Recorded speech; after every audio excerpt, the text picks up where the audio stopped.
Good morning, good afternoon, good evening. It's the 22nd of February, and I've had 7 espressos already this morning.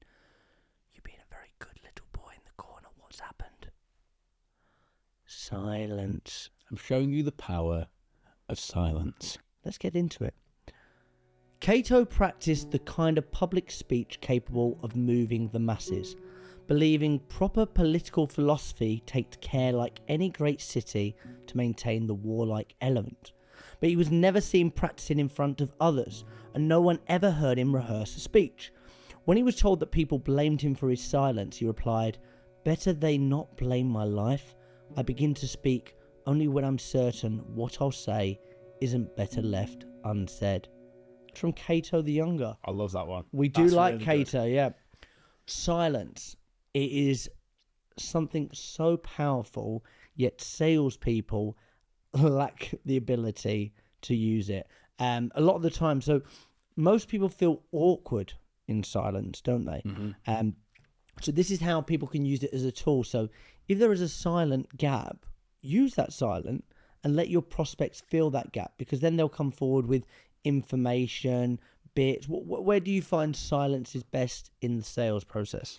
So many different places. I think an experiment you can do to see the power of silence, before we get into the sales application of it, is if you're talking to a loved one or a family member or whoever it may be. I made out then that loved ones and family members are different, but you get what I'm saying. If you ask a big question and then leave lots of silence, or don't rush in to keep the conversation going, you'll find that people then will start to build on the dialogue, so they'll fill the silence themselves. Someone who's great at this, Louis Theroux, comes to mind. So Louis Theroux might ask someone a big question around, how does that make you feel? And they'll start talking, and then they'll leave some silence. And instead of asking the next question, he just sits there and looks, and they carry on, and they start explaining it. Because thoughts are often just tangled up in weeds, aren't they? Mm-hmm. The actual thought, the thing that you're trying to say, is all tangled up in weeds. That's what a therapist is trying to do, get rid of all those weeds. Yeah. And you can often help yourself in doing this. Just having enough room for someone to talk, just holding that space, can really open things up. So I think in a sales setting, you might be asking questions within questions and not allowing lots of room because you're scared of the silence going on. So if I said to someone, what do you think the problem is? And they said, well, it might be this, it might be that. I'm not really too sure. And left it for a second. Okay, well, I think it might be. And they'll get there themselves. They don't always need to be coaxed along. Yeah. And maybe there's something you can talk about pricing as well. That's probably the most obvious place where silence is useful. Yeah, we delivering price. Silence silence is golden, as they say in the movies. But a little hack I would give to salespeople is count when you've been quiet, because what can often happen is you feel like you've been quiet for so long.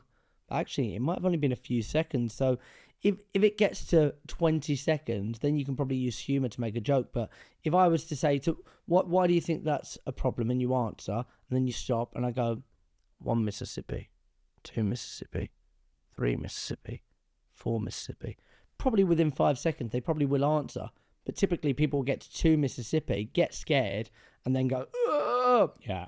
So we speak a little bit about like listening and what you're actually listening to. When you deliver price, the best thing to do after you've delivered price is just shut up. Just be quiet, because then you're going to get the first realistic reaction, okay? So if I say it's £500, what do you think of that, Zach? Is that too expensive? You're kind of showing your hand quite early. But if I say, okay, so the price is £500.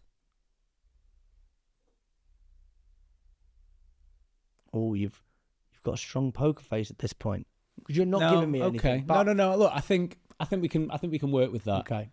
495, 497. But in those situations, people, there are different types of personality types that feel awkward within silence. So people will kind of feel that silence, and some people are just processing it. Yeah. So don't assume that just because someone's silent, they feel awkward or weird.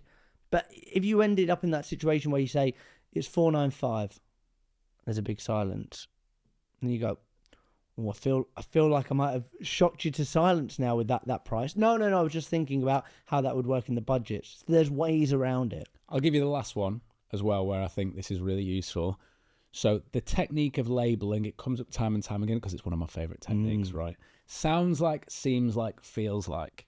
Where people start to think this doesn't work is they'll use it and get a yes response. So you might tell me something, Jack, and I might say, oh, that sounds really frustrating. And you might go, yeah, it is. And they rush in then, oh, it hasn't worked, and they rush into it. But the same rules you've just said, if I count in my head, so if I went, sounds really frustrating, Jack. Yeah, it is. Because we've been... Exactly. You'll hit a point where the brain's been let run a little bit. So don't just rush in. There's all different kinds of personalities, aren't there? There's your sort of bullish, typical CEO type who might be lots of opinions and running in maybe a little bit of ego in there. But you're also going to deal with people who are more analytical. And for those people, silence is going to be really important, giving them enough space to think and enough space to feel comfortable exploring their own thoughts. Zip your mouth up. Don't rush in to save the day. I've been Jack Frimston. I've been Zach Thompson. Remember, you will die. Oh, bungle.